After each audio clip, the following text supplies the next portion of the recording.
if all 1.7 billion people in India could watch this video, then we'd be rich. So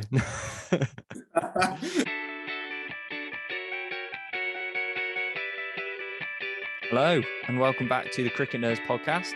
As you can see, there's only the two of us. For some reason, me and Benj don't really film any podcasts together anymore. There's nothing going on outside the podcast. Don't worry about it. We're still on good terms. And Benj is not here, and James is in a different location. He's actually gone a bit exotic. Where are you, James? I'm actually in the tropical land of South Africa at the moment. So it's still got Wi-Fi, which is the main thing. So we can still record these podcasts. But fortunately the time difference isn't too bad. So we're all good. And I was still able to keep up to date with the latest ODI. So the decider between England and India.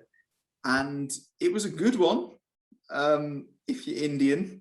Yeah. And hopefully a lot of you are. Hopefully over 1,000 of you guys watching are big India fans, because it was a very, very good performance from them, actually.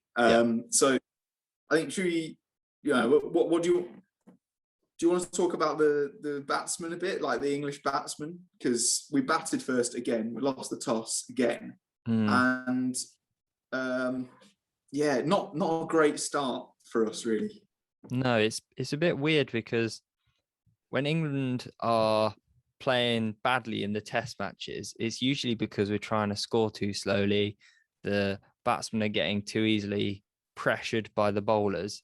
And then it comes to the one-day game, and England's test match batters usually allow the freedom of the shorter format to do well. And I think now they've been freed up in the test, they're coming to the one-day matches and thinking, do we need to play any differently? The answer should be no, because it's not like India haven't got any different bowlers. They've still got Mohammad Shami, still got Mohammad Siraj. They've had Jasprit Bumrah bowling to them in a few of the one-day games. And yet Johnny Bairstow and Joe Root don't really know what to do. They both got ducks today, which is sad from an English point of view. It was a decent bowling from Mohammad Siraj to not really let anything. Well, there wasn't anything easy for Joe Root and Johnny Bairstow. And I think win the one-day game, when you can't score a few off your first few balls, you get a bit tied down and you almost need a release shot. And I think that's how Johnny Bairstow felt. That's how Joe Root felt. And they both got out trying to play that shot. But it did turn around a little bit, because Jason Roy did all right. Ben Stokes did all right. Josh Buttler did all right. What do you want to talk about their innings? How do you feel like they did? Yeah, so it's good to see Jason Roy actually do a bit. He got 41 at a decent nip. So that's good to see, because Jason Roy has kind of been struggling for form recently. He's looked like he wants to just hit himself back into form, and today he kind of did, hopefully. Yeah. Ben Stokes, it was a nice cameo, but it's only 27. And while that might be all right in a T20, not a strike rate of 93, but that's just not enough runs. I think England are almost in this awkward in-between stage, because they're now scoring in test matches, like really quickly for test matches, almost at one-day levels for test matches. And in T20s, they score like it's T10s. But they just don't really know how to cope in a 50-over match anymore, because it almost seems too long for them. So like, Josh Buttler played brilliantly. It was a very well-made 60. And Moeen looked good as well. The person I kind of want to pinpoint, because he's an interesting character for the whole series of this, is Liam Livingstone. Because he is somebody that is amazing in T20s. Like, he'll just blast it around, and it's very entertaining. But when it comes to a situation where you need somebody to bat the overs, that's where we kind of see Livingstone show a bit of immaturity. And he doesn't play that well. Like, we saw it with Punjab Kings quite a lot, because there would inevitably be a lot of collapses, and he just he'd run down the track and get stumped or something. Like it was just immature play. And in the last few games in these ODIs, we've seen Livingston do exactly that. And he's tried to take on Pandya. Like they've had these kind of battles, and it's been entertaining to watch. But ultimately, Pandya's he's won every time. Yeah, so that's kind of my opinion on that. What did you actually think of Hardik Pandya's bowling? Because I thought it was amazing. Yeah, he's brilliant. We saw it in the IPL for Gujarat Titans. We're seeing it now for India. For me, the thing that impresses Hardik Pandya is his ability to bowl to his field. I think that's the thing. He doesn't bowl many bad deliveries, which means the balls that he is bowling, batsmen might be able to hit it into the outfield, but they're only able to get a 1. They're not able to hit the gap for 4. He doesn't bowl any balls which you could potentially hit for 6 and get under. He bowls very difficult line and lengths. And I think what we're seeing is the value of Hardik Pandya. We've seen it for all the shorter format games, really, is his ability to bowl. I think because we haven't seen him bowl much, we kind of think, oh, he's not great at bowling. Yes, he's useful to have as the extra seamer, but I think we're showing that he's actually a very good all-rounder. He's very good with both bat and ball. Like he also made 71 in the second innings. So he's proven himself to be one of the best cricketers in the world at the moment. He's just proving himself every game. And he's ably supported by Yuzvendra Chahal, by the Indian seamers. We know India aren't going to be short of seamers in the shorter format of the game, especially with Jasprit Bumrah not playing as well. So, yeah, England, although we want to see them score these massive scores in the one-day game all the time, when you come up against this Indian bowling attack, it's not going to be easy. And I think England did very well to restrict India's batting in the second match and win that game after posting a fairly average total. But in this game, they just didn't get enough, and India weren't going to make the same mistake twice. They just looked in good form. My thing with England batting at the moment is that with the one-day matches, yes, it's great seeing people like Butler, Livingston, Johnny Bear, so Jason Roy, them teeing off and posting these huge scores for England, because when it comes off, it's awesome. However, when it doesn't come off, we've usually got the likes of Joe Root and Johnny Bairstow and Ben Stokes to play the long innings, to maybe hit that 70 runs and anchor the innings. And we've not had that because India have been very good at blunting the Joe Root factor. He's the reason why England got to number 1 in the world in one-day cricket. It's him. And for them to dismiss him consistently for a low score in the one-day game is very good for them. And maybe it's just been a bad series for Joe Root. I don't know. But we can't all put it on one batsman. However, India, Rishabh Pant, his form is just ridiculous. It's just, yeah, we didn't look like getting him out, even though he played outrageously. Yeah. He plays extremely aggressively, but it's baseball, isn't it? Like it's still that intelligent aggression. Yeah. He plays the audacious shots, but like you say, there's quite often very little risk of him getting out with a lot of them. And yeah, I mean, 125 runs at a strike rate of 110 in a one-day match. That's amazing. Like it's so impressive. He was absolutely brilliant. Hardik Pandya, as you were saying earlier, just so useful. Like he is such a utility player. We're English, so we love all-rounders. And like Hardik Pandya is a genuine all-rounder now. Ravi Jadeja is such a useful player to come in late as well.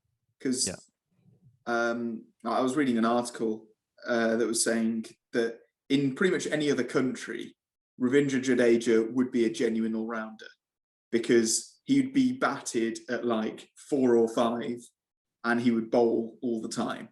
But because he's in India, you're just shunting down the order because you've got this wealth of talent. And he is so good. We've just seen him come in at 7 and 8 tons because they were just such good players. Yeah, it's ridiculous. I I thought it was incredibly impressive from Pant and Pandya. 2 points I want to bring up, and I want to get your opinion on. The first is Kohli, and the second one is England bowling, specifically Topley. Well, firstly, Virat Kohli, as an RCB fan, it saddens me to see him struggling for runs at the moment. He's not going to the West Indies tour. I think that's a good thing for him.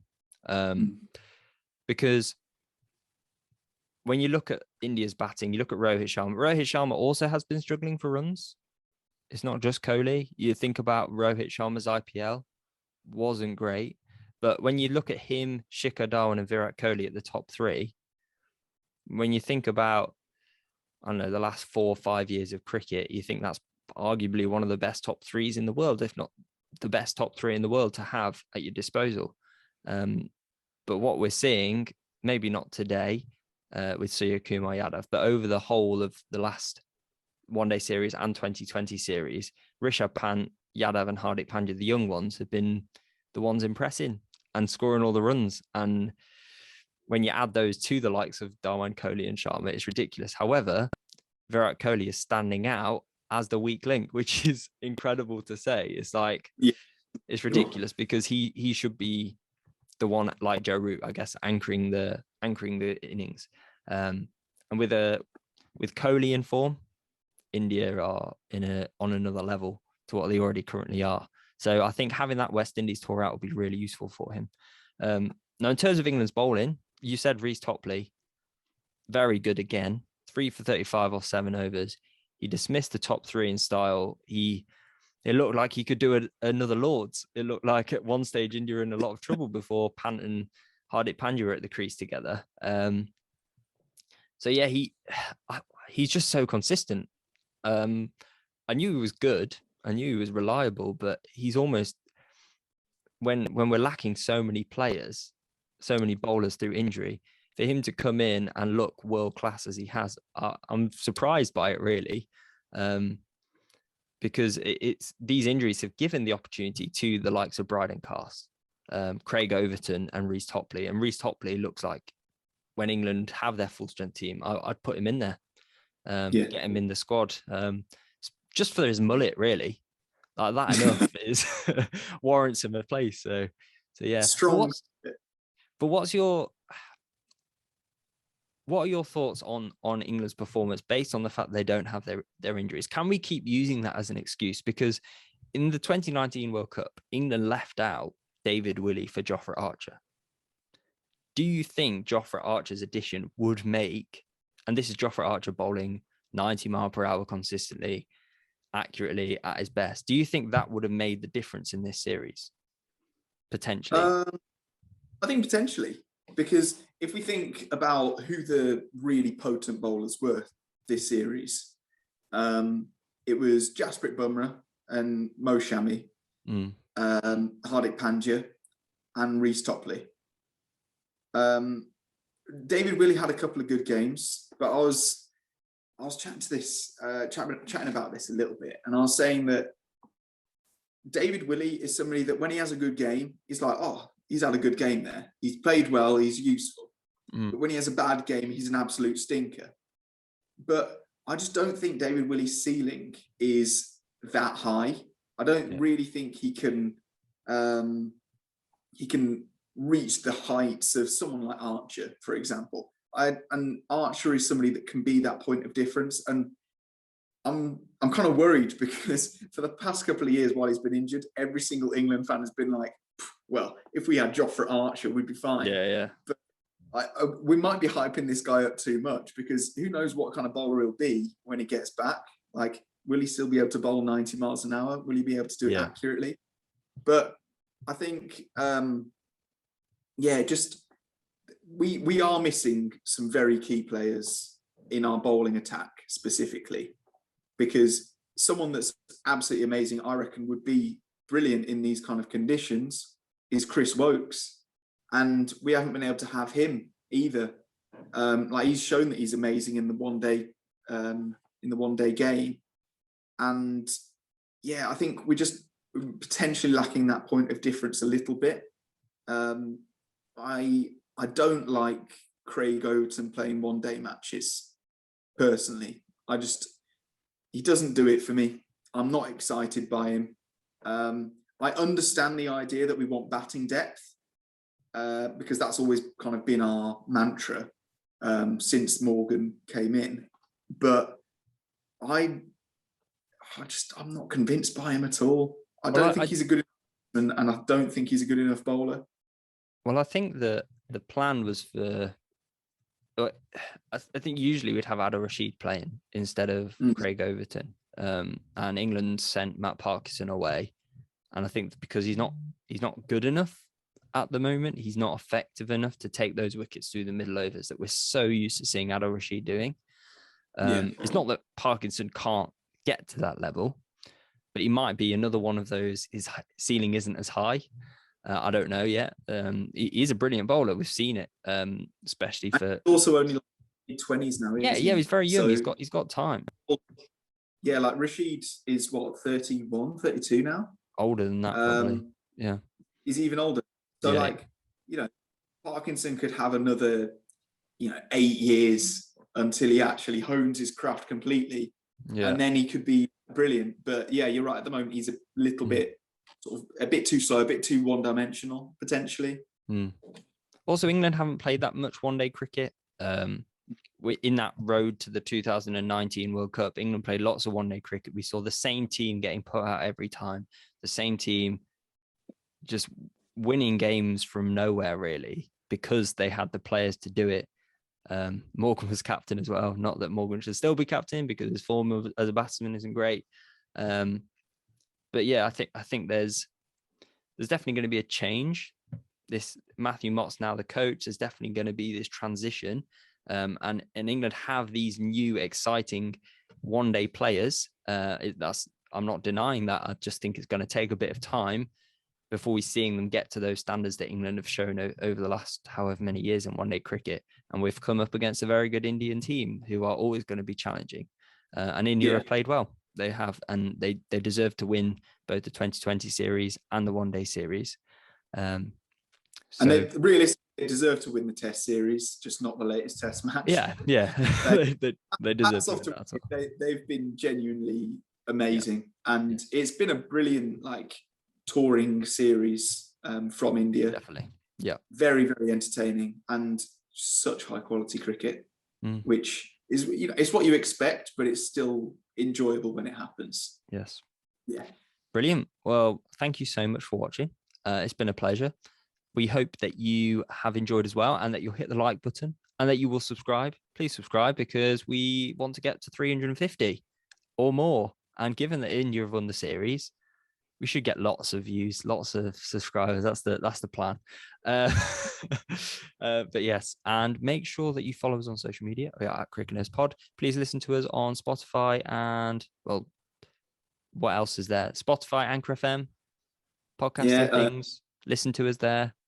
Apple Podcasts, all the podcasts. Go follow us, listen to us, all of that, and recommend us to your friends, because that's important. If all 1.7 billion people in India could watch this video, then we'd be rich. So yeah, and then you could buy Cricket Nerds bat stickers and really cool Cricket Nerds merchandise that we absolutely want to do. We're just not rich and famous enough yet. Yeah, so brilliant. It's on you guys. Well, there we go. Well, thank you very much for watching. We hope you enjoyed, and we will see you in the next podcast. So yeah, take care. Goodbye, everyone. Goodbye.